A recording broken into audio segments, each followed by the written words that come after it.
Circle proudly present. You like spy movies, Mr. DeVille? Oh, when I was a kid, that was my dream job. Gentleman spy.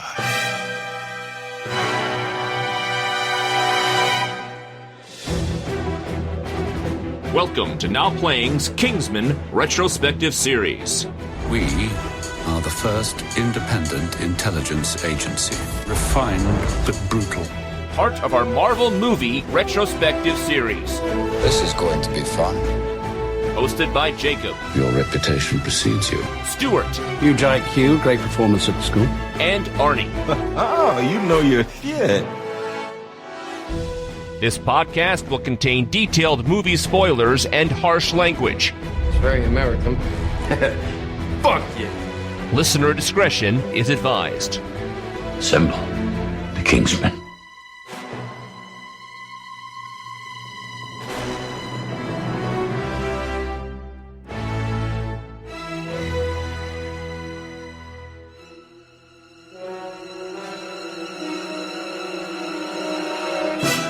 Today, we're discussing Argylle, starring Henry Cavill, Bryce Dallas Howard, Sam Rockwell, Bryan Cranston, Catherine O'Hara, Dua Lipa, with John Cena and Samuel L. Jackson, directed by Matthew Vaughn. This is the Now Playing co-host who makes Darth Vader look like Mary Poppins, Arnie. And Stuart. And this is the co-host with the perfect name for a very cool cat, Jacob. And you spell it cool, too, with the K. All right, I'll ask, why are we covering this movie 4 months after it flopped in theaters? Because I saw it in theaters. This was honestly, when I was looking at 2024 in film, this film was my most anticipated film. Furiosa was number 2, but this was my top thirst film. Did you see the trailer? Because I saw that cat, that CGI cat. I'm like, nope, this is not the movie for me. Not because I dislike cats, prefer cats over dogs, but because of that stupid CGI cat mugging at the screen. I thought it was funny, and it made me want to see this film more. In fact, if you guys know, AMC does the screen unseen thing where they show a movie, you don't know what it is, and you only pay $5 and you get to see a movie before it's released. I was stalking Reddit to see if one of those movies would be Argylle, just so I could see this film a week before it was supposed to be in theaters. That's how anxious I was for Argylle. Because it's Matthew Vaughn? Because it's Matthew Vaughn, and because it looked like a movie as fun as the original Kingsman. And it turns out it's connected to that universe. I went and saw this movie in theaters too, although I had mixed feelings about it. I do like Matthew Vaughn. I didn't like the trailer, but I felt like I could trust him. And I'll just go ahead and share, I did not stay for any mid-credits or end-credits. There was no staying for anything. Yeah, you don't know this is Kingsman if you don't stay for the credits. I bolted. As soon as I could get out of the theater, I ran. And Arnie had to be the one to tell me that there is a scene where some character ends up in the Kingsman. And I thought, well, what does that mean? Do we need to blow up the schedule and put it on in February? We ended up deciding to hold on to it. It's now streaming and doing quite well now in the streaming numbers on Apple Plus. Here it is. We're putting it out in summer, which I guess it feels like a summer movie. It's an action film. I remember texting you because I saw it and just my heart went into my stomach of like, should we have been reviewing this? God knows, because I wanted to see this movie so badly. I would have loved to have put it on the schedule no matter. But I wouldn't have planned on putting Kingsman credits at the beginning of the show. But yeah, I saw the end credits stinger, texted Stuart, like, do we have to review this now? It was a real debate. And in the end, we just didn't have any room and other things were going on. And nobody really asked. Again, I'm going to stress the fact that this movie cost Apple Plus $200 million to make, and it internationally grossed less than $100 million. Actually, Matthew Vaughn disputes that price tag. Apple Plus paid $200 million for it. This thing was filmed in 2021, was already produced by Marv, and then it was sold to Apple and Universal for distribution. But Matthew Vaughn says it cost well under $200 million. Yeah, I hope they didn't pay $200 million for that CGI. They think that $200 million may include the $80 million in marketing that they did. Okay, but fair enough. It was not seen as a money maker, and it's doubly hurtful because they were trying to tie this thing to Taylor Swift. You talk about the cat, but apparently, what do I know about Taylor Swift? But her fans had theorized because she popularized that cat backpack. That's all it took to create a conspiracy about Taylor Swift was a backpack? And the type of cat. Apparently, it's a type of cat popularized by Taylor Swift. It was theorized that she wrote it, that this was her foray into screenwriting. And so even that didn't get people into theaters. I would believe it's a first-time screenwriter. That is worth pointing out. This is not coming from Matthew Vaughn's pen or keyboard. It is written by Jason Fuchs, whose greatest credit is Ice Age 3. Well, what happened was they started to say that this was actually based on a book, and it was a book written by Ellie Conway, and in September 2022, The Hollywood Reporter tried to find Ellie Conway and couldn't find her publicist, her talent agent, couldn't find anything about it. And so then they were wondering, did Taylor Swift write the book using Ellie Conway as a pen name? It's so sad because, her concert movie, made 3 times what this movie made. And yeah, if it actually had been true, God knows they would have, made a super profit. We'd already have a sequel, but it just seems like a way of trying to sell a turkey by saying, oh, you have to watch it if you're a Taylor Swift fan. And it couldn't be worse than Cats, right? I mean, she has no luck in the movies. No one asked for another Amsterdam. But Matthew Vaughn, yes, he is a draw. I was happy to see. I mean, I was hoping it would be like Kingsman, but there was reasons to feel like it wouldn't be, including the fact he didn't write the script. That trailer! And the trailer wasn't that funny. And here's a really big one. The PG-13 rating. I mean, one thing about Matthew Vaughn at his best is he'll shock you. He's a shock comic. The things that happen in that first Kingsman movie particularly are a grabber and are rated and intense. And to dilute that in any way seemed like a mistake. Yeah, think of the first Kick-Ass film and imagine it at PG-13, and you just can't do it. All the best parts of that movie were hard R-rated. But you know what? I still came in optimistic. I still came in because it is Matthew Vaughn, because the trailer did remind me of Kingsman, and because, hey, it's Sam Rockwell. I love Sam Rockwell. He's one of my favorite actors working today. So I still was there opening weekend ready to see this film. And I was excited to find out Sam Rockwell was in this. I guess I do kind of remember him from that trailer, but I thought this was a Henry Cavill, John Cena film. That's what the trailers really sold me, is it was all about them and then this writer that they'd be protecting or something. That's going to be a big shock to find out how little they're in this.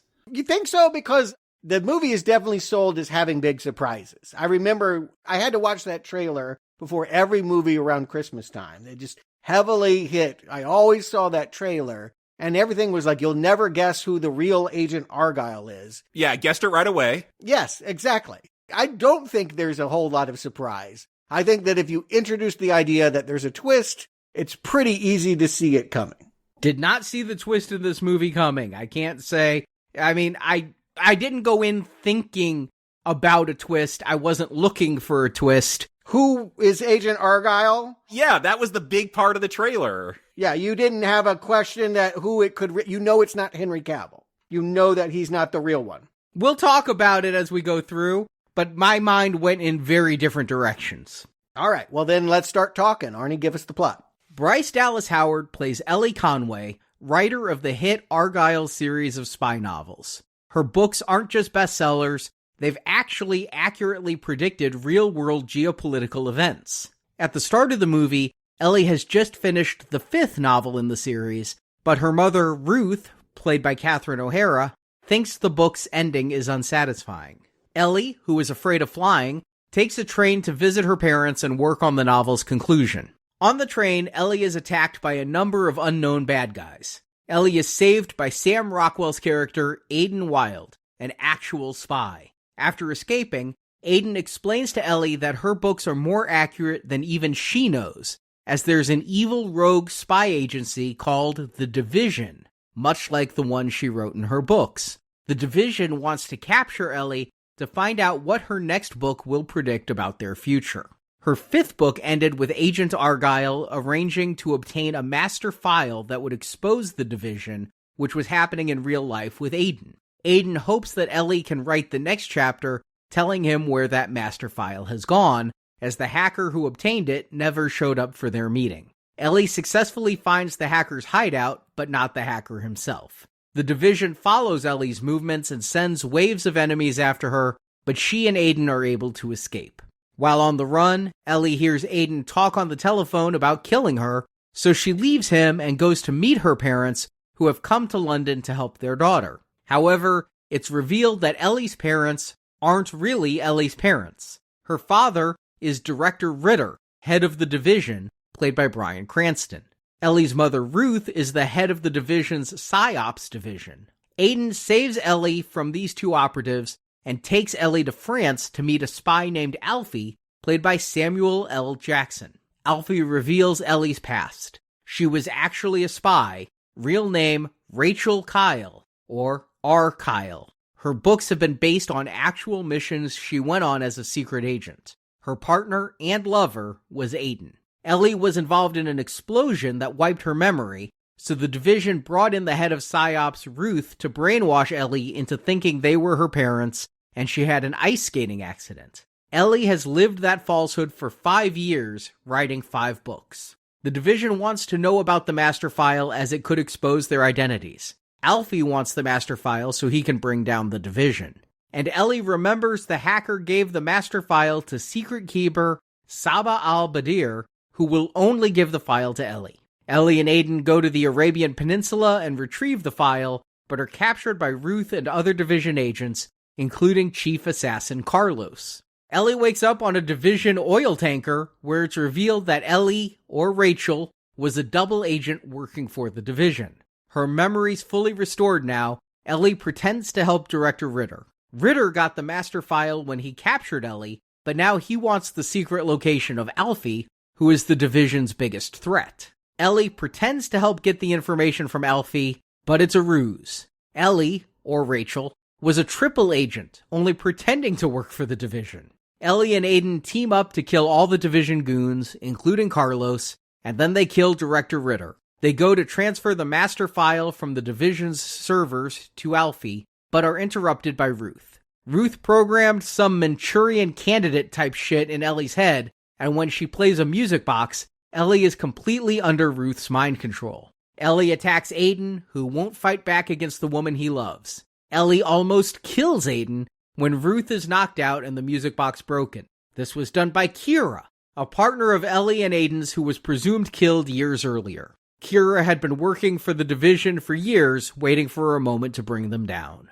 Alfie gets the master file, and we see Ellie went back to her novelist life, publishing books 5 and 6. But at a book signing event, Ellie gets a question from a man who reveals himself to be the real Agent Argylle, played by Henry Cavill. And in a mid-credit scene, we see a young Agent Argylle revealed to be a Kingsman agent. And making us do this podcast. As credits roll. And as credits start, I'm bopping out. I love some funk. Some Barry White, my first, my last, my everything. Love this song. All right, so Henry Cavill, maybe our most unfortunate current actor. They won't let him do anything, right? He can't be Superman. He can't be James Bond. They're obviously playing on the joke of what it would be like if he had actually landed the role of 007. He's playing almost a parody of that sort of swinging sexual. It's a little bit Austin Powers, is it not? It's that hairdo they give him, that almost flat top with the bleached hair in there. And the green felt Nehru collar suit. Like, everything about it isn't cool. You wouldn't watch this scene and go, oh, wow, I want to watch an Argylle movie. You see it as derivative and kind of mocking of the Ian Fleming James Bond legacy. Or at least I do. Yeah, with a little bit of Mission Impossible thrown in because he has a team. But yes, it definitely feels like a mocking of James Bond. And what Matthew Vaughn said is he needed an actor who could play 007, who should play 007, but he needed to hire them before they were playing 007 to get him for this role. And so Henry Cavill was perfect. And I mean, Henry Cavill, he probably worked on this for 2 weeks, mostly in front of a green screen, maybe a couple days in Greece. 2 weeks, 2 days maybe.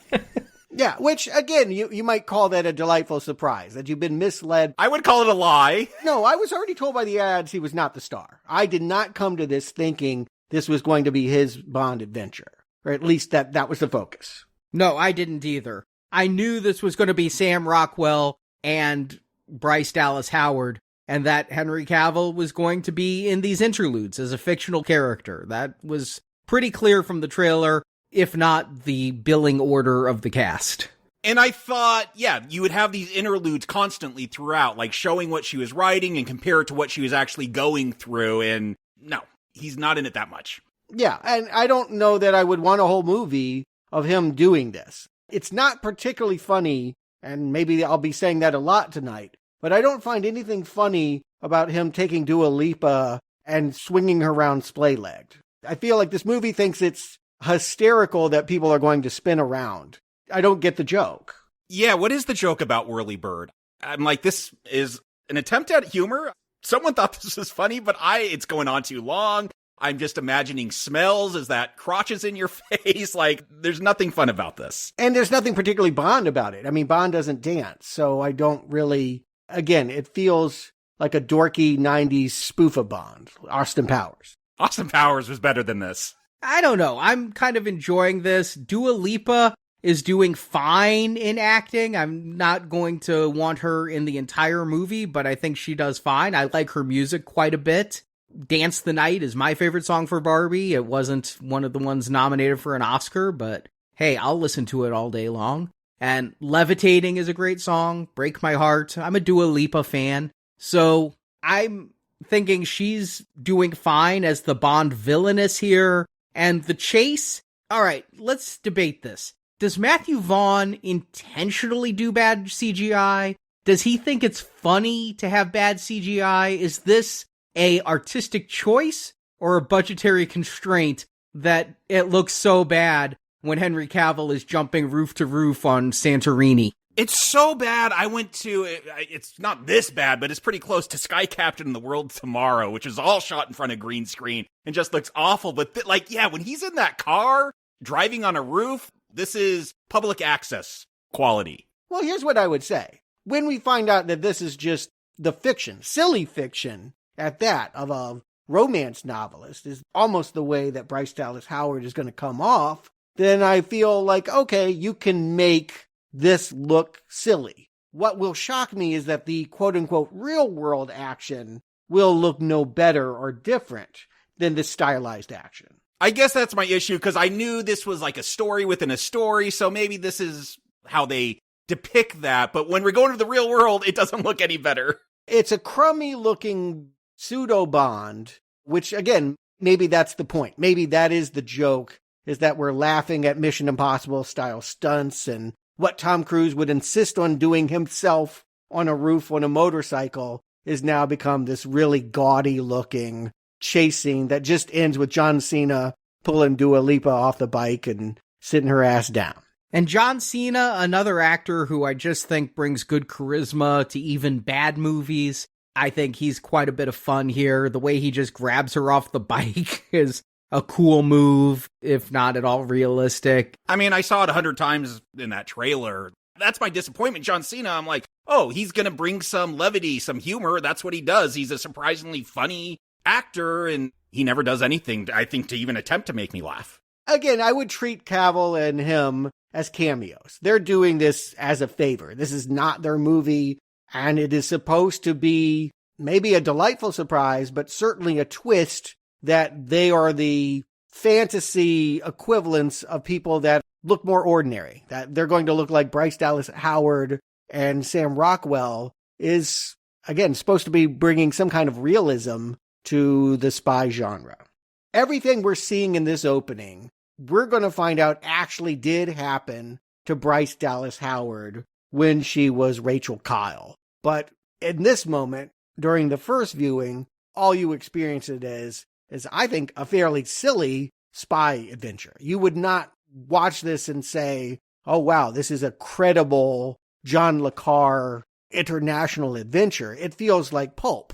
And her fan base, the fact that she's so popular, it seems to be dime store, trash novel, right? No one's calling this literature. No, but I think they were trying to make it seem like the Harry Potter thing, that she was releasing book 4, that it was coming out with great fanfare, that they've made little figurines of the characters, that a lot of the people at the book reading have the flat top haircut like they're trying to be Agent Argylle. It seemed like that was a hardcore, devoted fan base, which made me wonder if this is the launch of her book, why is her reading of the final chapter telling everybody how the book ends? I'd be so mad if, like, I went to a book reading and, yes, a book I haven't read just got spoiled.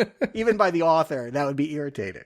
But, yes, what kind of author generates this level of fandom where, like, people cosplay and... J.K. Rowling, Stephanie Meyers. In the spy genre? I went to Stephanie Meyer, but I thought, look, I'm out of the literary scene, but I had the same thought when I was watching American Fiction last year. I'm like, do people read anymore? Are there even bookstores to have readings? Who cares this much about books? There's Twilight, Harry Potter, those are over a decade old. Is there a big YA series that everyone's lining up to buy these days? I mean, I think probably yes, Jacob. I will be hopeful and say there are still literate people that care about books. I know I still read when I'm not reading for Now Playing, which is almost never. Are you going to be reading Argylle, though?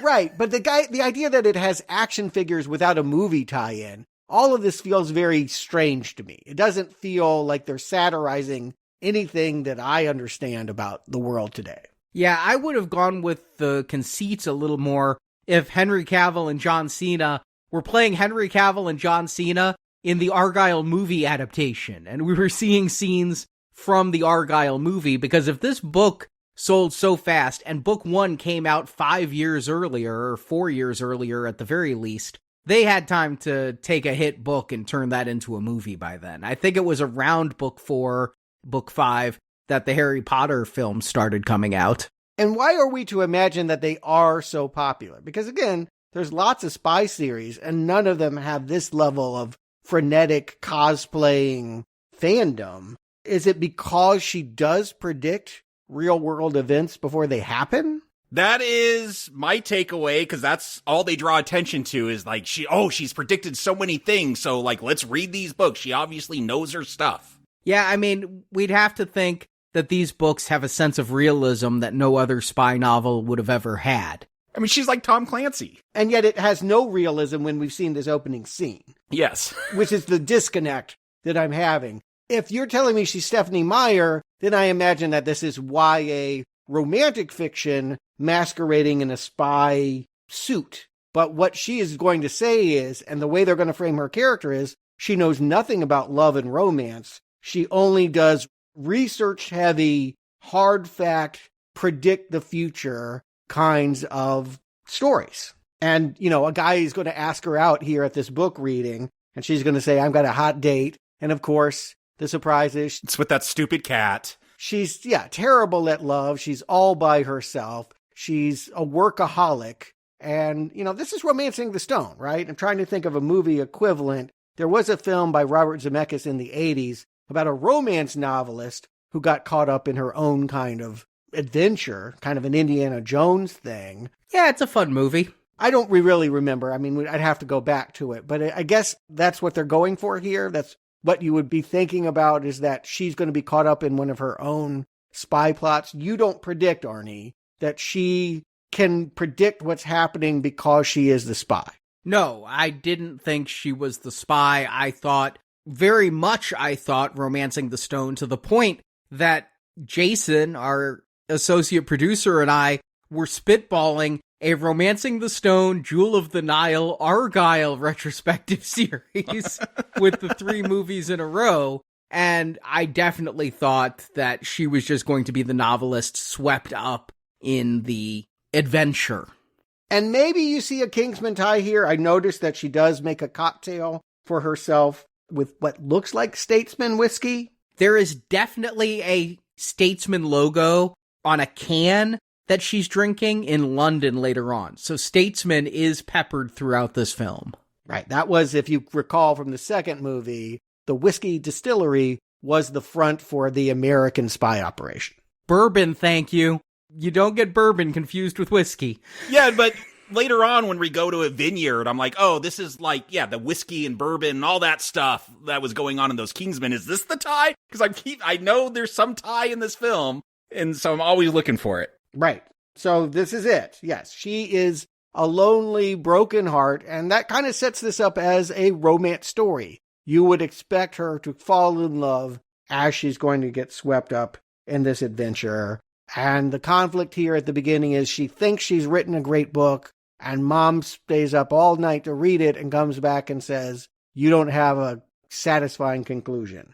We need an ending. Does that make you suspect Catherine O'Hara? Because that put me on edge with her, that she's so heavily involved with these spy books and wants to rewrite it and come up with something else. Yes, I predicted instantly that she was in on it. So did I, because of that. I was way ahead of this movie. I was not ahead of this movie. Catherine O'Hara played the mom in Home Alone. She plays a mom here. I just chalked her up to the mother role.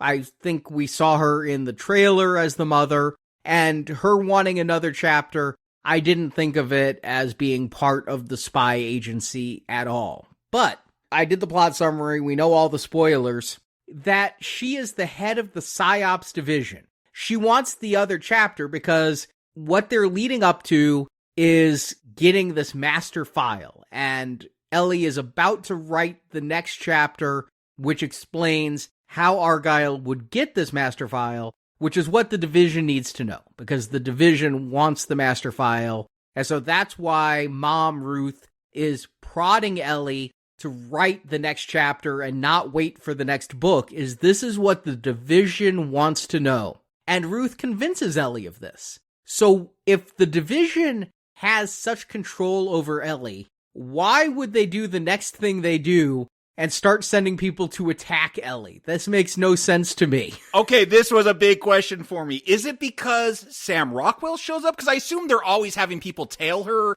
and watch her, so there's always people around. My only guess is because Sam Rockwell shows up, and so they gotta move in and do a fight. Otherwise, it makes no sense why they'd move in at this point. Yeah, I really had to think about this because I'm like, why would they kill her? But I believe all the bullets are intended for him. They have a pin. Someone pretends to want her autograph, and it's a needle. I just predict that that's a knockout drug.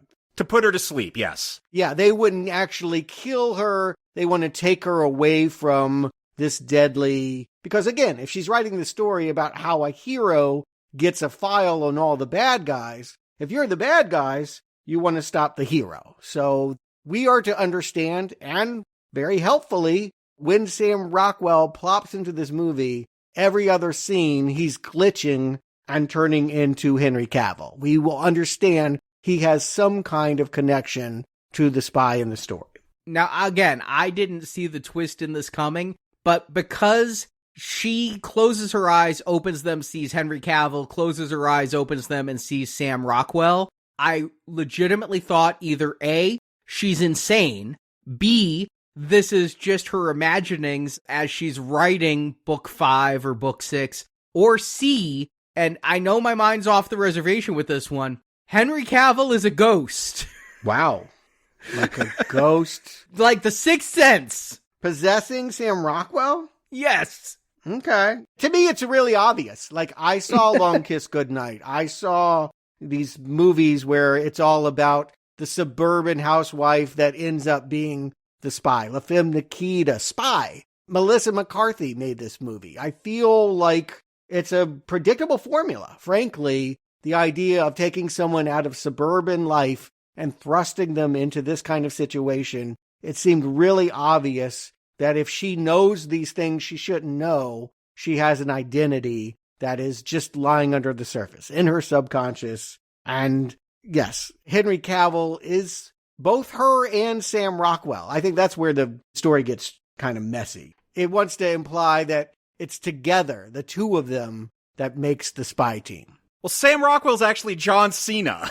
Well, later, but not in these scenes. No, not in these scenes, but I do want to take a second just to praise Sam Rockwell. Anything positive I have to say is probably going to be about Sam Rockwell, like when he shows up and he's like, A cat should be in a hat, not in a backpack. I don't know. It's the way he delivers stuff. If any jokes are going to land with me in this, it's because of Sam Rockwell. Sam Rockwell is a national treasure. I have never seen him give a bad performance. I've seen him be in bad films, but he always elevates the films he's in. Even the original Charlie's Angels with Drew Barrymore, go back to that review. He's amazing in that film, and he doesn't have to be. He's better than the material allows him to be, and he is good here. I think the script has given him good lines, and I think he delivers them well. I just love it when he's here with the scraggly beard. I've never seen him with such a beard before, kicking his feet up on the tray and reading the Argylle book, pretending to not know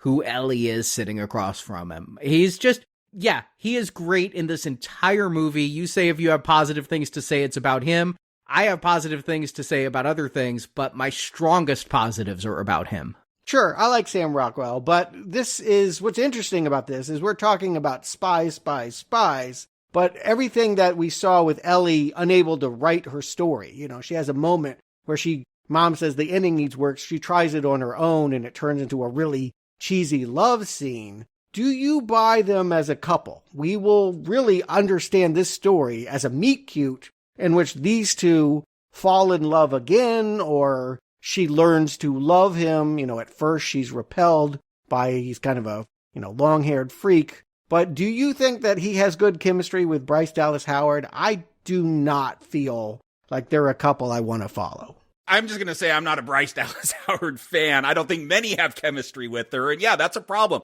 I never buy them as a couple in this. I don't know why he's so into her, because he's like really head over heels for her in this, and I don't know why. Yeah, Sam Rockwell really lays that on heavy to the point that I wonder if that was a good choice, because I don't love her. I buy their relationship later in the movie. I completely go with it. I mean, again, Sam Rockwell is able to sell me a used car. He can sell me on this relationship. He can sell me anything. And Bryce Dallas Howard, I'm not a fan of hers. I'm pretty indifferent to her overall in those Jurassic World films. You can listen to those reviews. She neither made nor broke those films. They did that on their own. I won't blame her for the Shyamalans. Yeah. And so here, I think she's perfectly fine as Ellie. I don't have problems with her, and I think these two, chemistry is a strong word to use, but they work okay together. Yeah, but they're like in love. Right. Supposedly. I really want to stress that this does not work as a spy thing. It is mocking spy things. And I don't think you really follow what's going on or even care about how they find the file or what's in the file or any of that nonsense. Really doesn't, that just washes right over you. This is about two people falling in love. And I don't think this movie has it with these two. I'm just going to go ahead and say this is the beginnings of the problems, because we're supposed to love that he's getting under her skin, and then slowly but surely he's going to teach her to be her old cool self again.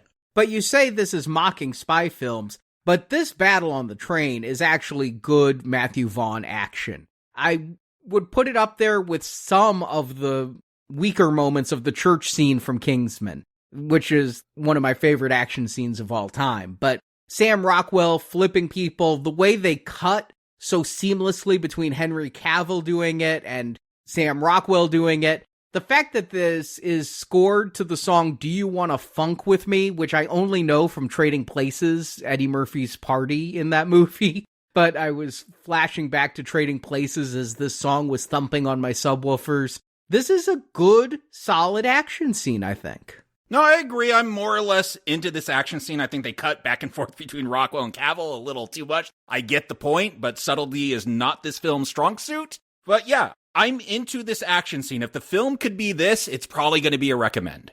Yeah, it's all right. And I'm trying to remember my first viewing, because again, this is a second time watch. The first time I was in the IMAX 4 months ago. And I think, yeah, I was more or less following the movie, but already ahead of it in many ways, predicting things that would come to be.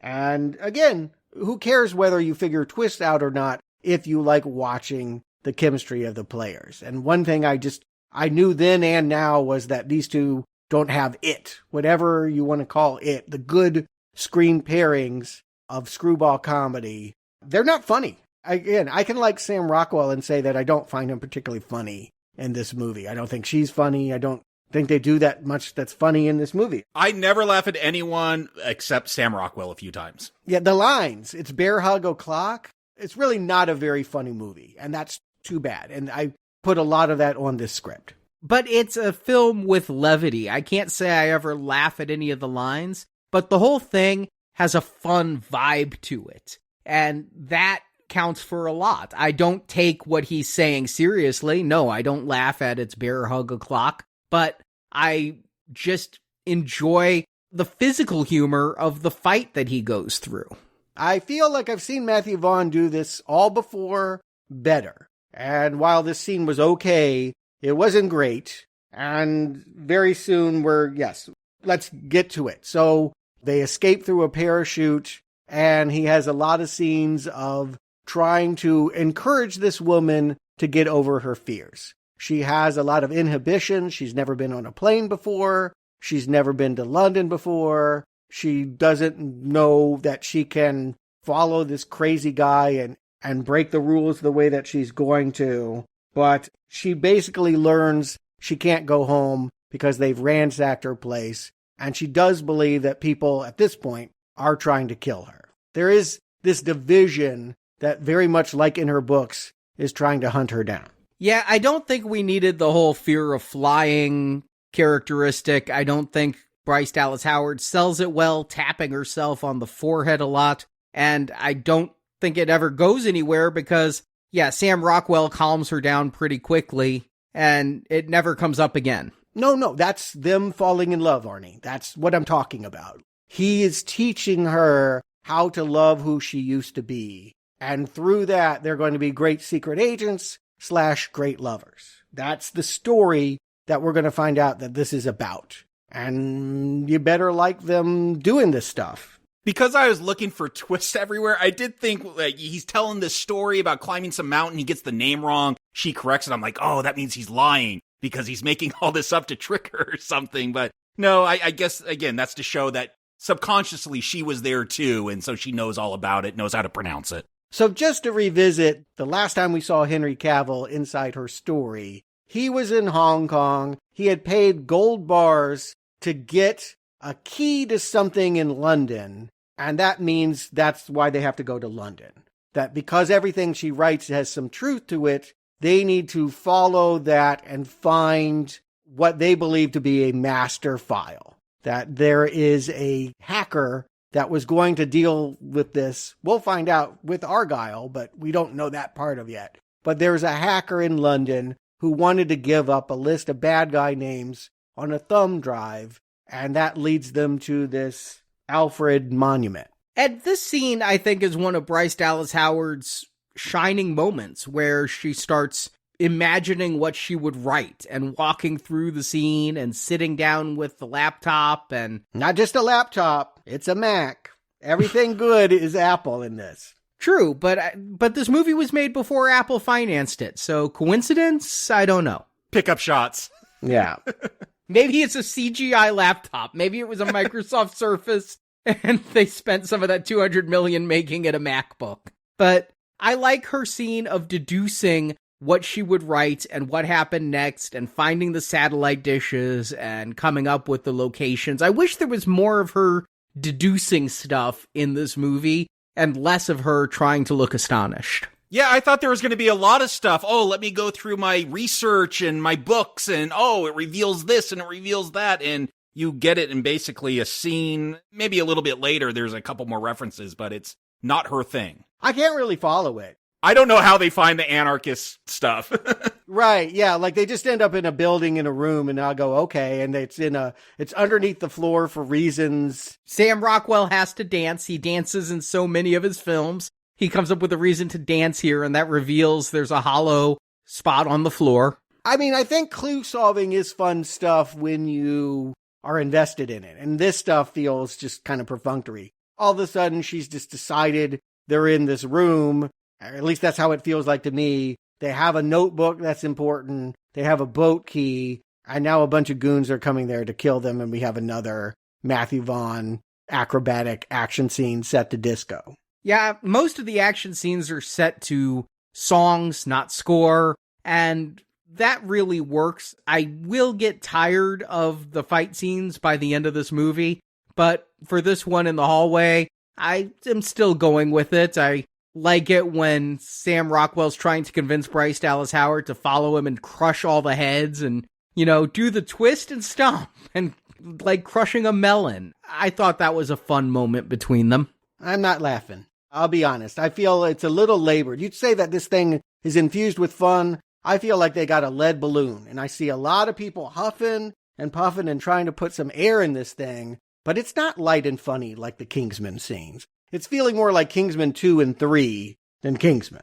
I really feel like Sam Rockwell is doing his damnedest to, entertain the audience, but, nothing else is working. He's trying to make these lines work. He's, when he says, twist and stomp and all that, he's funny doing it, but not Bryce Dallas Howard. Again, I'm not good. I mean, she has to be the straight man to his craziness, but yeah, I'm not enjoying them together. I won't say it again, but I just don't think that they have a lot of fun doing this. I don't see a lot of screwballiness that I enjoy in these moments of him basically encouraging her to be the badass that we know she's going to be once we know who she really is. And during this scene, they got to jump off that roof. This is where you get that dumb cat CGI animation that I thought was going to be throughout this film. Thankfully, it is not.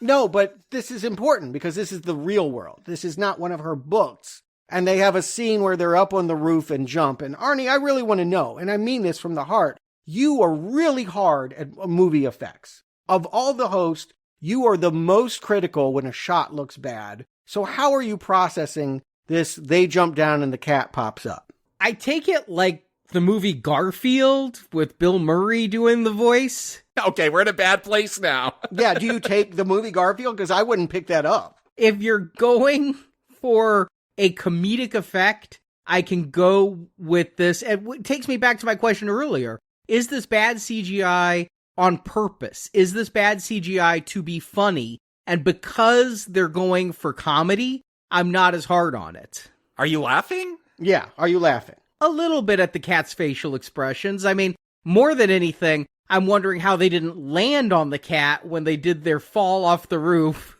I was wondering that too. I mean, it's a real problem. This moment is where I start to really tire of these action pieces. And this movie's really long. I just want to emphasize, we're going to get so much more of this. And I don't feel like there's a single action scene in this movie that equals anything we saw in The Kingsman. You compare it to The Church, that thing was laced with menace. That thing was a shocker. And there is no shock in this movie.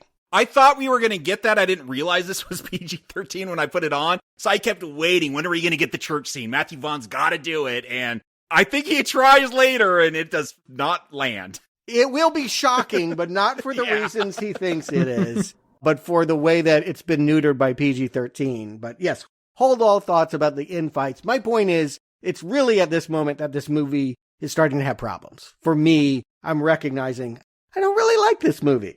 Yeah, I've had trouble figuring all the clues out. How did they get here? And if I was laughing, if I was won over by the action, that wouldn't be as much of an issue. But when I'm bored, when it's not working, that's when I get into the logistics. And I don't really understand how they know to go from place to place. I'm still having fun with it and rolling with it, especially on my first watching. Actually, even more so on my second watching. I was a little easier on this film on a second viewing than I was on a first. And I want to know where it's going to go. And where it goes is to a hotel, and Aiden says on the phone that he wants to put a bullet in Ellie's head. And I'm like, wow, I did not see that twist coming at all. I thought he was going to be the good guy for the film, and he's a double agent. But you know he's a good guy, right? I mean, yes, this is like she overheard something and out of context, it sounds really threatening, but you know that he is a good guy. This is not a turn where you believe he actually wants to kill her. I wasn't sure the first time I saw it. Yeah, this is the only time I've seen it, and because he messed up that name in the beginning, and then this scene, I'm like, oh, maybe there's going to be some double crossing going on with him. All right, I never believe him as a threat. And I mean, I think that this goes away. This is just so she can run to a phone booth and call mom and we can get the big twist. We have had a lot of her understanding that there are people out to get her, and we've cut away to Bryan Cranston, but she has no way of knowing that Bryan Cranston's character, to her, when she sees him, that's Dad. But to the audience, by this point in the movie, when they're coming together at the Savoy Hotel, what are we, about an hour into the film, that Bryan Cranston is the bad guy. She should not be hugging him. Yeah, that was a huge shock for me. When the door opens and it's Bryan Cranston, I'm like, oh my God, the head of the division is there. We've seen him ruthlessly kill his underlings. And then when she calls him Dad, my mind was blown the first time. I was like, what the hell is going on? I wouldn't say my mind was blown because I suspected Catherine O'Hara as being bad. So when he walked in, I'm like, okay, confirmed. She's bad too. They're all in on it. But I'm like, okay, I wouldn't have guessed Bryan Cranston was her dad, quote unquote. No, yeah, but I mean, it doesn't blow my mind. No. It's not like I thought he was a good guy or her dad. I thought, obviously, yes, he's a bad guy, and they're going to play with that for a little bit, and this is what's going to bring her back to Aiden, to Sam Rockwell, is that he'll come and save her from the scenario. Mom will actually pull a gun on her, and that confirms that she can't really trust anyone except on instinct, and there's just something about Aiden that makes her feel safer than anybody else. I'm so mad at Aiden when he shows up. He shoots Catherine O'Hara. I'm like, okay, she's dead, I guess. But then they just run out. I'm like, no, shoot Ritter. Shoot Bryan Cranston's character. Like, he's the main bad guy. Why don't you just shoot him? You have a gun. Why just knock him out? Yeah, there's no other goons there. It'd be one thing if they had the SWAT teams, but it seems like they should be able to question these two. Yeah, don't let them. I mean, again, if you're trying to bring down the directorate, ice them, right? I mean, I hate to be that callous, but it's not that kind of movie. But it seems like you could have made that choice. But this is about her journey. I mean, I think this is when we understand she leaves the cat behind and she loses one Alfie and gains another Alfie because she's going to wind up at a vineyard owned by Sam Jackson, who is playing Alfred, the former head of the CIA. This is where we are really going to learn a lot of things about who she was. So much exposition. It goes on so long. Yeah, it's heavy. I'm a Sam Jackson fan. I usually like him in films, Long Kiss Goodnight notwithstanding. And here, his appearance is actually where I start to turn on this film, because this scene is laborious. And then this is where the twist is revealed. Ellie is Rachel Kyle, former super spy, the finest CIA operative ever trained by Alfie, recruited by the Division, because the Division used to be a good organization until it went rogue under Bryan Cranston. And so now the secret is out, Argylle, and I'm like, I don't think I like that twist. That she's actually an agent? Because it blew me away. Like, the cover story, she was in this accident and she was told it was a skating accident. Now, if you have donated to listen to our Shane Black series, I'm like, is this a Long Kiss Goodnight reference? Like, is this a riff? I mean, obviously it's a riff. The ordinary woman is actually a spy, but like, to go directly to a ice skating accident, wow. To take what you're saying and rephrase it, I think, does this movie, it knows it's ripping off Shane Black? Or is it subconsciously ripping off Shane Black is the true question. But either way you slice it, I've been suspecting this was Long Kiss Goodnight, and now it has become that. I just think Bryce Dallas Howard does not play a spy as well as she plays an author. The rest of this movie, as she is going to become a spy, I'm going to turn on this movie. I never buy her as a spy. No, I don't either. I have been very positive about the movie thus far. The first half of this movie was something I really enjoyed, but once the secret is out and Bryce Dallas Howard has to change her performance to be Rachel Kyle, it starts to, A, go on too long. Like you said, Stuart, this is a 2.5 hour movie. It does not need to be. And B, it's not fun when she is poorly performing as a spy. Yeah, it's a tricky role. And again, thinking in terms of Gina Davis, who was, a school teacher who found out she was an assassin, I feel like Gina navigated both worlds. Now, I had my problems with that movie, but I felt like she was able to show a believable comedic interpretation of both sides of her character. Whereas I definitely think you're right. Bryce Dallas Howard seems out of her element the further she's asked to go. Now, it kind of works for the comedy. If you're watching this as a comedy, how is this mousy author going to be able to pull a gun and do all this? Will this be about Aiden retraining her how to do it all? They should do a shorthand. Basically, he is the calming presence. They have a love affair. And when he puts her in a good mood, she is able to just pull it from sense memory. He can insult her and she can suddenly punch him and have him on the ground. Argylle is still inside of her, but she just has to get past a whole lot of anxiety and inhibitions laid on by the Bryan Cranston and Catherine O'Hara characters, right? They made her fearful. They wanted her to be afraid and inoperable. And why did they do that? Because when she had her accident, the Division thought she was a Division double agent, that she was working for the Division. So why didn't they just restore her real memories where she'd be a Division agent? Why did they do all of this, hey, you're a normal girl who had a skating accident and now start writing us books? Right, and why would you want someone suddenly to become world famous and recognizable by everyone and telling all of your secrets? That seems like you would not allow her to have this author identity. She'd have to get away from them, out of their control, and do that against their wishes, I would think. This doesn't make any sense to me why they would do this to what they believe to be one of their own operatives. Agreed. So, again, plausible? No. But if this is rom-com, if this is Romancing the Stone, well, maybe you just roll with it. Maybe you just say it's part of the fun watching the performer go against type. Is it fun to watch mousy Bryce Dallas Howard in these next few moments find her inner killer? She has to go to Arabia for convoluted reasons. The file is being held by some other woman. Why isn't it in London? Because the anarchist hacker sent it there, I think. It doesn't make any sense why the hacker wouldn't just hand the thumb drive to Bryce Dallas Howard. Let's spell this out for people who haven't seen the film. The real accident that happened to Ellie wasn't a skating accident. She went to see the hacker to get the file. The hacker said, I gave the file to the secret keeper, Saba al-Badir in the Arabian Peninsula. And so Ellie, or Argylle, kills the hacker, which sets off explosions. He had his pulse rigged to a detonator. She has to jump out a window, and that's what really caused her amnesia.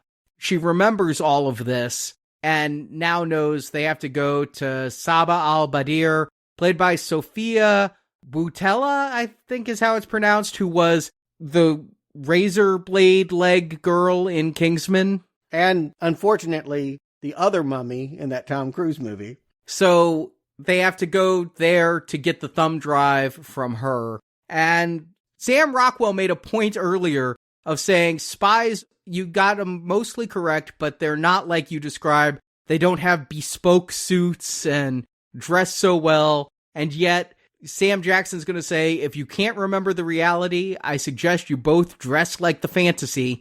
So we're going to see Sam Rockwell here in an Argylle-like suit and Bryce Dallas Howard in a shimmering gold dress. And they're dancing to their song. Now, we're going to find out they have a long history together, going back maybe a decade or more. But their song is the Beatles Now and Then. I don't know much about the Beatles, but I know that song just came out in like 2023. That's a new Beatles song. I don't know how that's their song when it just came out. Not only that, but guess who put that all together? Apple? Apple! Yes! Can you imagine? This is, I'm telling you, pickup shots. Yeah, to add all this stuff in. That's how they got to 200 million. I watched the documentary. Apple is very proud that they found a way to reunite the Beatles. They're all playing on this song. And yes, it came out 5 months ago. So there is no reason why this would be a couple song for decades on end. But buy it or not, this is the song that they're playing in this moment. It just takes me out because, again, I'm seeing so much Apple self-promotion in all of this. But pretty soon, we're getting to the biggest twist of all, perhaps. Although if you've seen Total Recall, not that shocking. Rachel Kyle is one of the bad guys. She will have this scene with the keeper and read through the file and find out that she was among them or not. Help me out with, there's so many twists here. Is she a bad guy that has turned good because Ellie Kyle is going to bring her to the good side? Or is she always playing the other side and we're supposed to know that she never was really bad but was still on this list? She never was really bad. Yes. And why would that be, and why is that interesting? She was never really bad, I take it, because A, we want to like this character, and B, because of her love for Sam Rockwell. So her whole thing was to pretend to be a division agent until she got the file, and then she was going to deliver that master file to Alfie all along.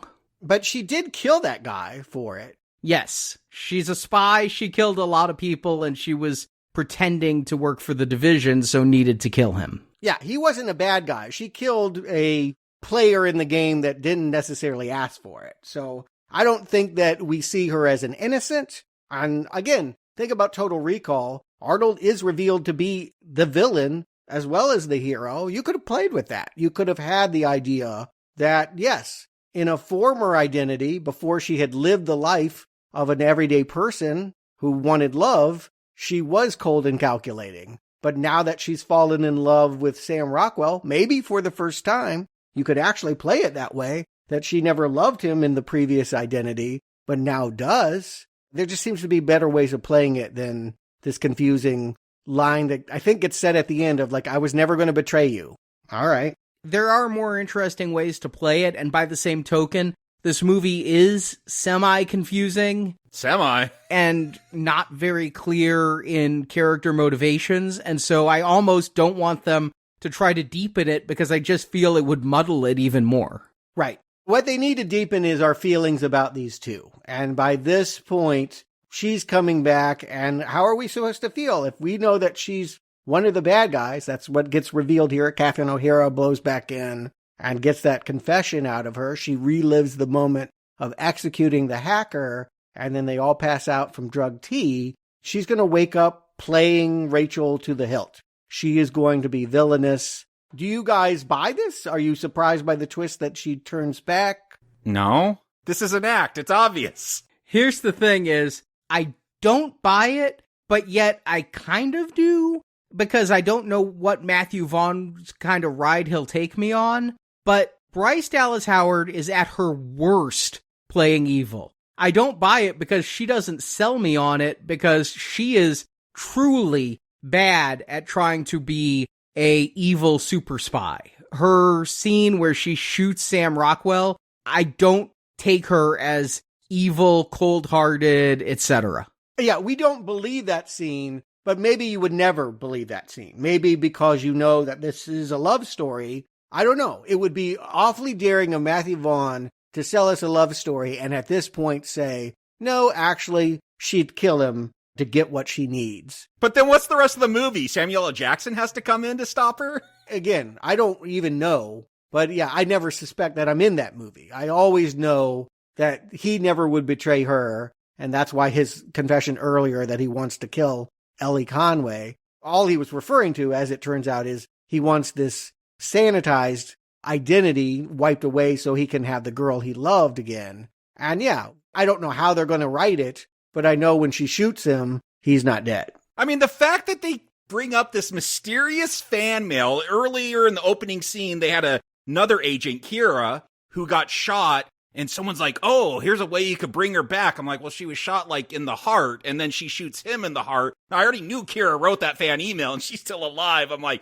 they're going to have some really stupid explanation to wipe this bullet shot away in the heart, and boy, do they. Yeah, I tried Googling this. They talk about the vascular corridor, where if you shoot a bullet just at the right angle, it'll go through and you will survive a shot to the heart as long as you stop the bleeding. And there is something called a vascular corridor. I couldn't find anything about people being shot in it and living. I don't care if this is true. I still don't believe it. Yeah, I mean, and again, it's not about realism at this point. I don't feel like this is a movie treading heavily on fact and research. Whatever Ellie Conway wants to say, I'm not buying that she even does do hard research. What I'm wondering is, okay, so yes, for contrived reasons, she really saved his life after she shot him by plugging the hole or whatever. And they're going to reunite. And this is really, I think I've been struggling with the movie. And this is really where I turn hard on this movie. Okay, I'm on the same page with you because, oh boy, here we go. Yeah, it's already feeling really long. Like, I really want this movie to be over. Comedies should not be over 2 hours. At this point, we're dragging past the 2-hour mark. We're getting close to there. She wants to prove that she's Rachel Kyle, badass, Argylle. And so they give her these 2 scenes that are just, one's worse than the next. But yeah, the first one is this smirking, we're emerging from the armory, blowing everyone away in clouds of purple hearts. Awful. It could work. The stylization could work. Matthew Vaughn did the joke about the people's heads exploding off in the original Kingsman. That was funny. Harley Quinn and the Birds of Prey when she's attacking the cops and it goes into all this colorful fireworks. That worked. This, I'm trying to figure out why. Like, it goes on too long. It's too much. This does not work. I hate this scene so much. I don't hate this scene, but I don't like this scene. It does remind me of the head explosions, which were very colorful from Kingsman. But that was one of the things I didn't like about Kingsman. I felt like that was too silly for that movie. And that's saying a lot for that movie. It's honestly my least favorite scene in Kingsman. And this was taking me back to it. But I kind of go with this because this is a fantasy in their head. It's not really happening this way. It's almost like a musical. No, this is supposed to be real. I think because sometimes we see external perspectives. Bryan Cranston is watching this on a monitor, and they're not doing these flips, dance moves, kinds of things that we see when we're in their perspective. Then shouldn't it be Henry Cavill and John Cena? Okay, I want to bring that up because they should have kissed. Like, yeah, if those are the analogs for these two and they're in this romance, I just think the movie should have gone there. Oh, definitely at the end. I was definitely surprised that they didn't make that joke, but save that because we need to really talk about the worst scene in this film. The one that does try to relive the church. I mean, I feel like this is Matthew Vaughn doing what he's best at. But on a PG-13 rating, with these actors and these effects, the oil slick ice skating. And again, I'm thinking, yeah, Gina Davis did so much better. Go listen to our Long Kiss Goodnight review, even though I was laughing through that one. I am not laughing in this one. And this is a PG-13 film, so I cannot say the F word, but F this scene. Like, this made me, I was kind of like, this is kind of a dumb movie, but this made me really hate this film. Let's explain to people who haven't seen this movie what we're talking about. In the shootout with all the goons, including Carlos, the head assassin, they go into the heart of this oil tanker and bullets start allowing crude oil to spill out all over the floor. This creates a conundrum because the bad guys and good guys can't use their guns anymore because it could spark a fire, and so they go to knives. But because the oil is so slippery and they're all wearing dress shoes, the bad guys can't really make it across the oil. They're going pretty slow. And so Ellie takes 2 knives, stomps on them with the boots that she got out of the armory, their army boots, and proceeds to ice skate on crude oil, which you can't do. It's only like a 1/4 inch of crude oil with cement underneath. Aren't those knives just like rubbing against the ground? Like she would just trip and fall. It's just how it looks. It's not even that it's impractical. Bugs Bunny did it, I'd buy it. But in this, it looks like absolute hot garbage. And then when she's spinning around, they get the guns out anyway. And then she shoots the guns that they couldn't shoot. In the end, they're still using the firearms, and she's spinning so fast that I hear you dismissing this as fantasy, but I haven't been told that. This is really happening. I believe this is real. I believe the hearts in the smoke were fantasy.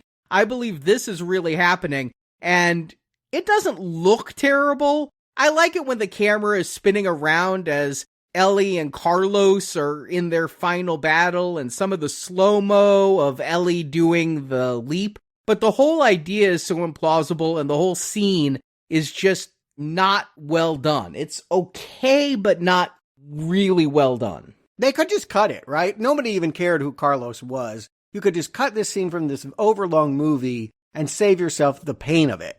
And it would be a much, much, much better movie. I can honestly tell you, at least a half star would be added to the rating. Yeah, it's a bad scene. It does not do Ellie justice. It does not make her look like a badass. And worst, this bugged the shit out of me on a second viewing. One of her moves, she dives to her knees and is sliding across the oil on her knees. And then she stands back up. Her legs are clean. There's a little black oil on the bottom hem of her dress, but her legs are clean. Maybe one knee a little later on has some dirt on it, but her entire legs would be blackened. And for the rest of the movie, they're clean. And that really bugged me on my second viewing. I can't even say. And Arnie, they're clean because these are bad effects and she's not really there. And that's how you know that, is because this is just blue screen nightmare. It's so awful. But then they go to the server room because the whole point is she's trying to upload this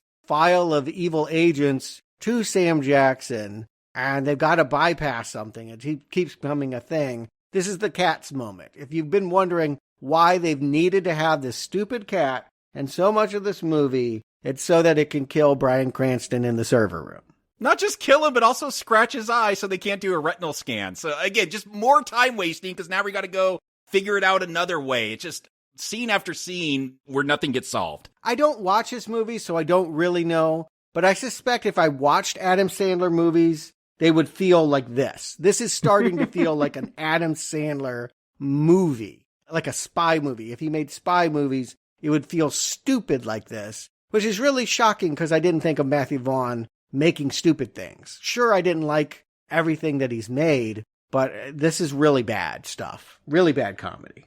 I'll agree that the cat coming out and attacking Bryan Cranston is a stupid scene. I don't know if it's Adam Sandler's level stupid, especially the stuff Adam Sandler's been doing the past decade, but it's bad. Bryan Cranston, we haven't really discussed him. He's another actor who I think is good in just about everything, and I think he's good here, but not given enough to do. He chews up the scenery as the main bad guy, and he's taken out way too easily by the cat. How did the cat kill him? Scratched his eyes till he died. The joke is it's a retinal scan. So now, don't worry, we still have another way, and we'll go up, and now we'll fight Catherine O'Hara.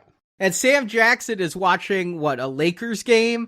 I love this, because I feel like that's what Sam Jackson was really doing between takes, and they just filmed him. I wish I was watching a Lakers game during this. But wasn't that his thing in Kingsman? That, he had Lakers hat? I kept waiting for this to be the tie. I thought, he's going to use that master. Maybe he does go on after this to become bad with that master file. If you look in the background, he has, a map of the world with all these arrows pointing all over the place. You're trying too hard. No, he is not the same character. There's no way. Evil twin, then. Kingsman was his evil twin. There's got to be some connection. The same connection is that they wanted Sam Jackson because he's a lovable actor and was free to do this, but didn't really want to try that hard. And yeah, this ending, it feels like the mind control thing was the ending of Kingsman. And so now we're going to do it on a much smaller scale with Ellie turning into Rachel trying to kill her boyfriend because of a music box, because of the Beatles.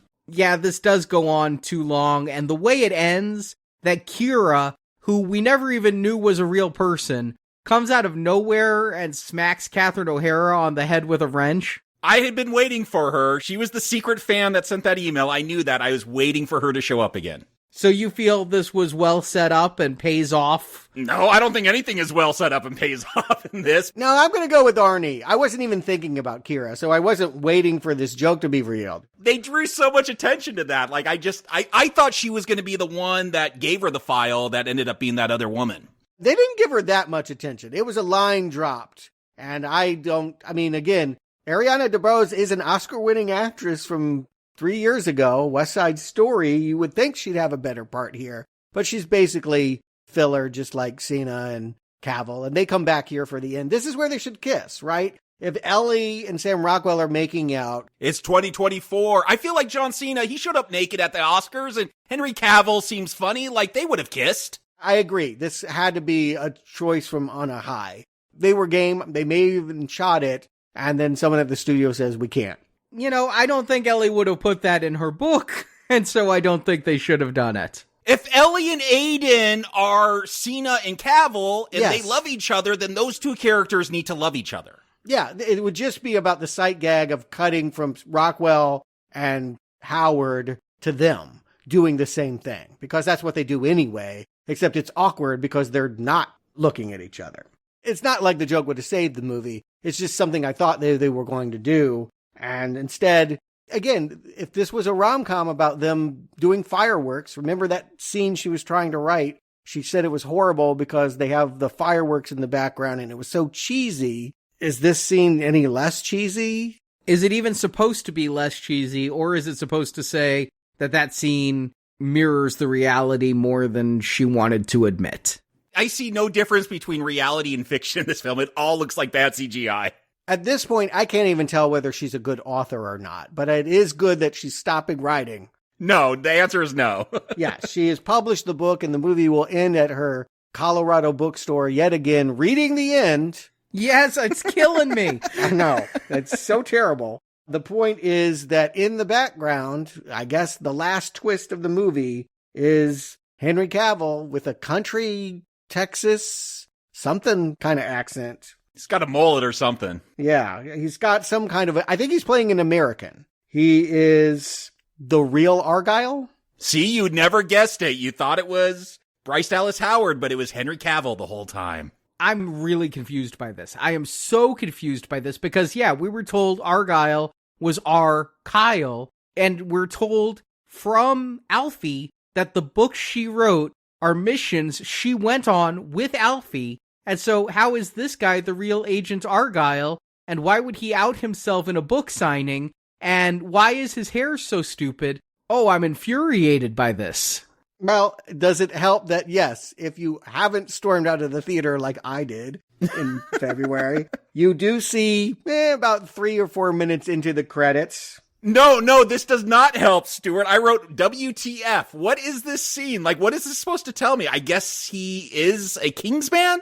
Well, again, they're saying 20 years ago and he's wearing an earring like from the 80s. I'm like, no, that's like a style 40 years ago. I don't know what they're doing here, but I guess at the turn of the millennium, teenage Aubrey Argylle went to the Kingsman, ordered a Cosmopolitan in such a way that it is a trigger to be handed a gun, and yes, is starting to work for that agency. And we cut to a poster of Argylle Book 1 and saying the movie is coming soon, which, okay, maybe Apple can afford the loss. They can write this off. If they actually made this, they're going to get Cavill, or they're going to get this guy? They're going to get this guy.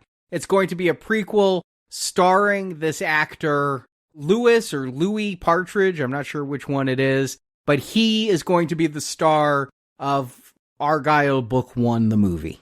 And it's worth pointing out, I did not read it. Usually I do that, but as a tie-in to this movie, they have published Argylle Book 1 by Ellie Conway. AKA Taylor Swift. Yes, right. Taylor Swift's contribution. This is a book I could buy like on Amazon right now and read it? Right now, you could go and read you could have the movie spoiled next time. If they indeed make this and we have to cover it, I will go and find that book, but I was not interested for this viewing. I don't care. I hope they don't make it. This is a bad commercial to sell that book. Yes, and it was revealed it was written by Terry Hayes and Tammy Cohen, not Taylor Swift. Tammy, Taylor, yeah, nice try.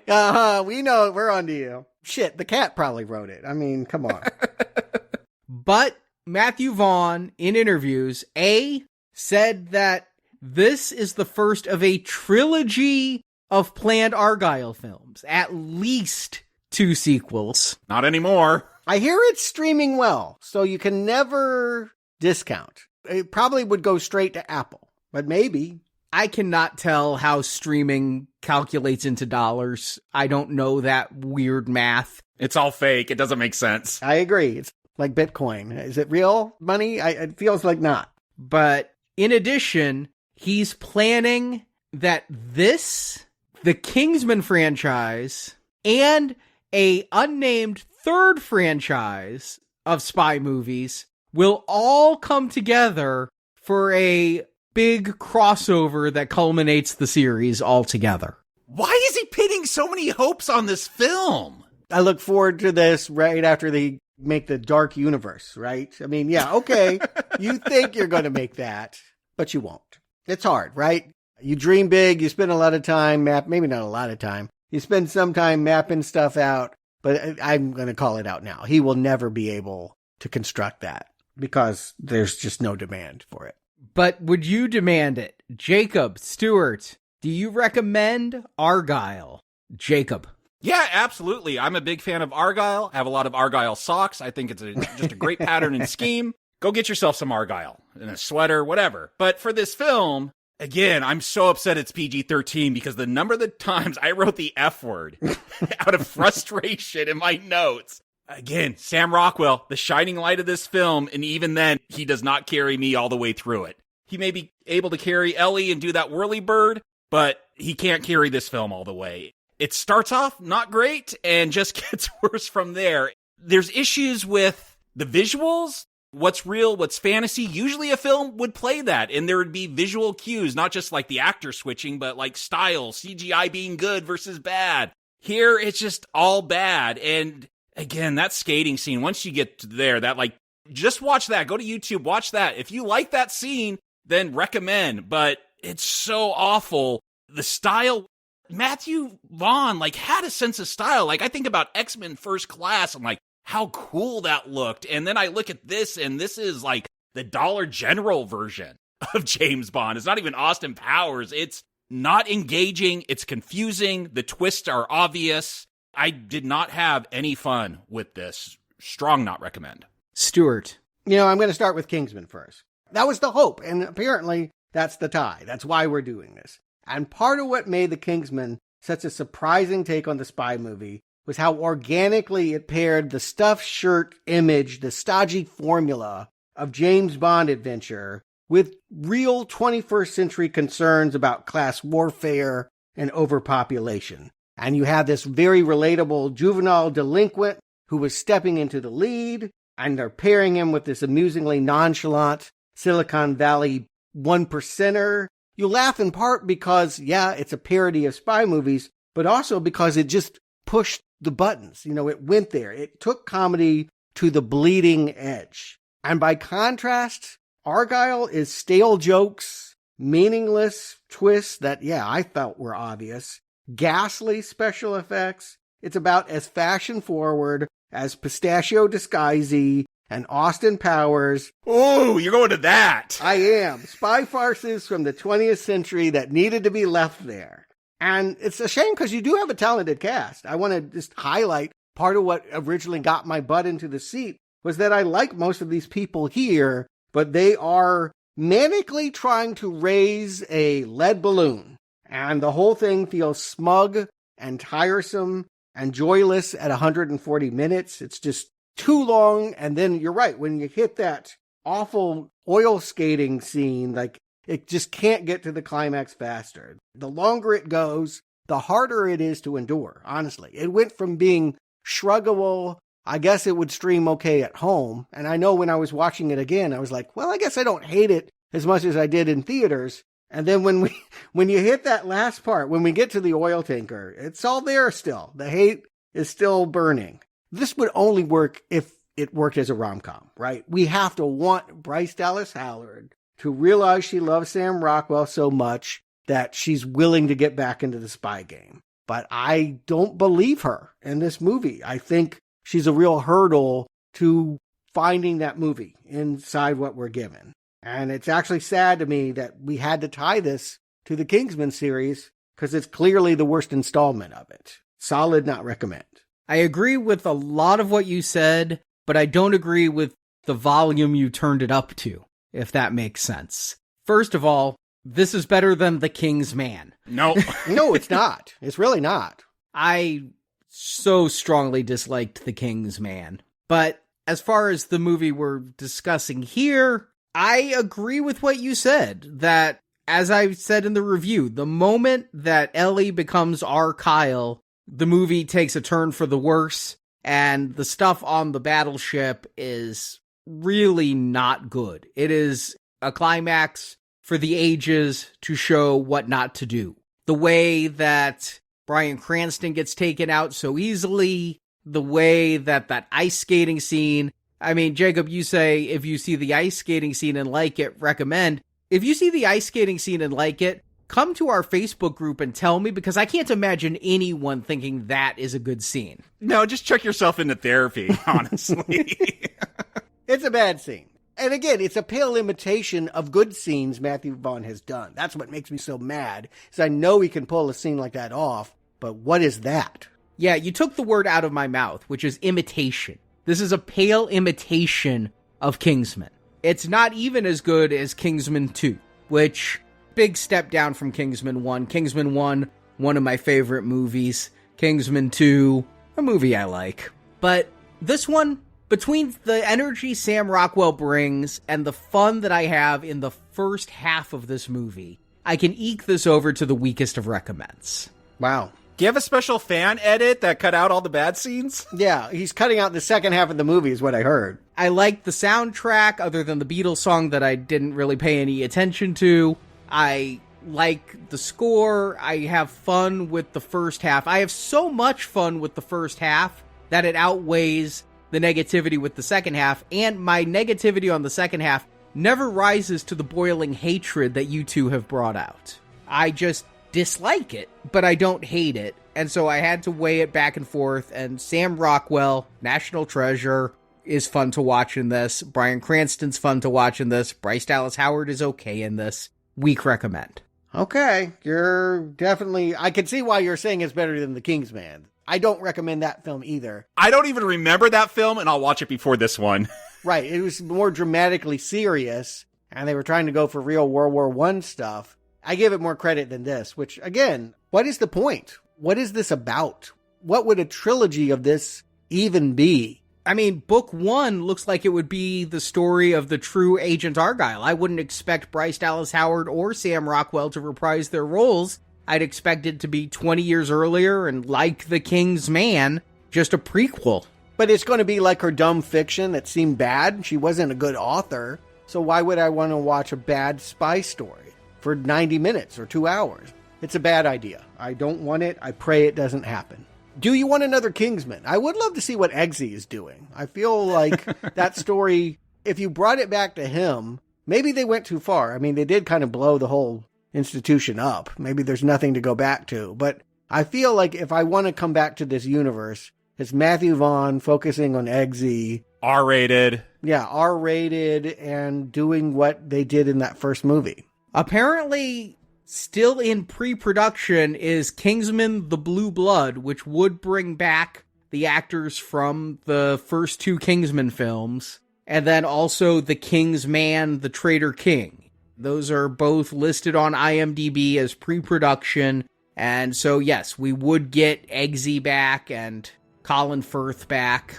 You know, God bless Matthew Vaughn that he wanted to explore interesting crevices, but they weren't that interesting. I guess what I would end up saying is, it only works if we really care about where you're going. And so far, The King's Man was boring, and this one was just stupid. And it all comes down to, will a studio think they can make a profit on it? Will somebody pony up the money to bring it all together? And what will Matthew Vaughn do next? I'm still a fan of his, even though he's hit or miss. When he hits so hard for me with Kick-Ass, X-Men First Class, and Kingsman, the first one, all being some of my favorite films, that whatever he does next, I'll go to theaters and see. Sure, yeah, I don't believe he should be exiled from making films. Just no more CGI cats, Matthew. Yeah, right. Let's just start there. Yeah, no more of that.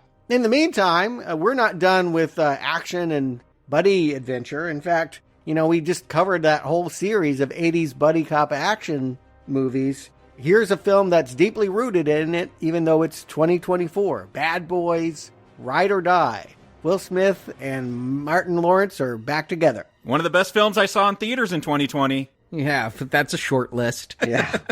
Bad boys, what you gonna do what you gonna do when you slap Chris Rock on live TV and then have to make an amends, and so you go back to a franchise that you really were popular in once upon a time? That has to be it, right? I would believe that Will Smith would want to be doing something else. Martin Lawrence, who knows? But Will Smith would like to be doing something else. He just won the Oscar, for Christ's sake. This isn't something that you have to do when you are anointed the best actor of that year. But yeah, he did something right afterwards that I think atonement is the right word. Let's hope it works. Meanwhile, for silver level patrons and donors of $10 or more, this Friday, our Crow retrospective series continues with The Crow Salvation. And while I normally wouldn't believe that it would be salvaging anything, it's interesting Kirsten Dunst is here. Oscar-nominated Kirsten Dunst in a Crow movie. Who knew? Hopefully you can join us for that show and support Now Playing, keeping us going week after week. Whether we're covering Mad Max, Argylle, or Bad Boys, it's donor support that keeps us on the air. So Jacob, Stewart, thank you for joining me. Until next time, hail Satan and have a lovely afternoon.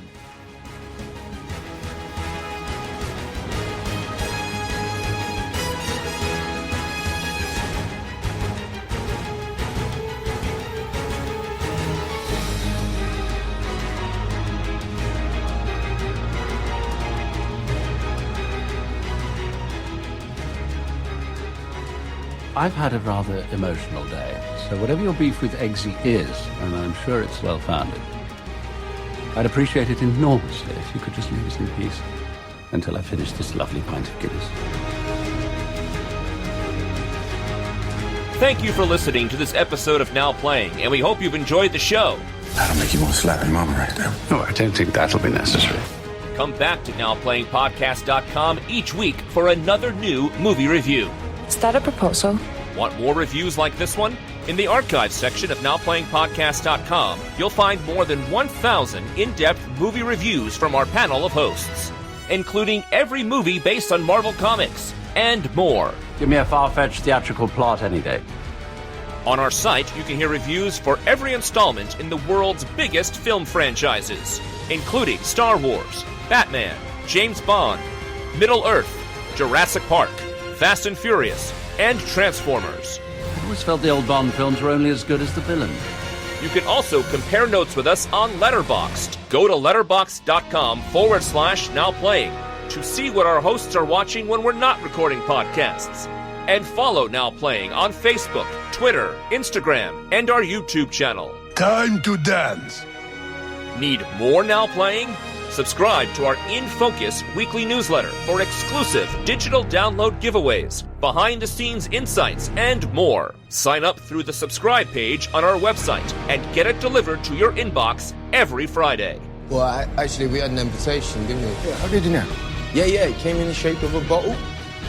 Now Playing is an independent podcast with no sponsors or ads. It's donations from listeners like you that keep Now Playing on the air. We ain't got much choice, you get me?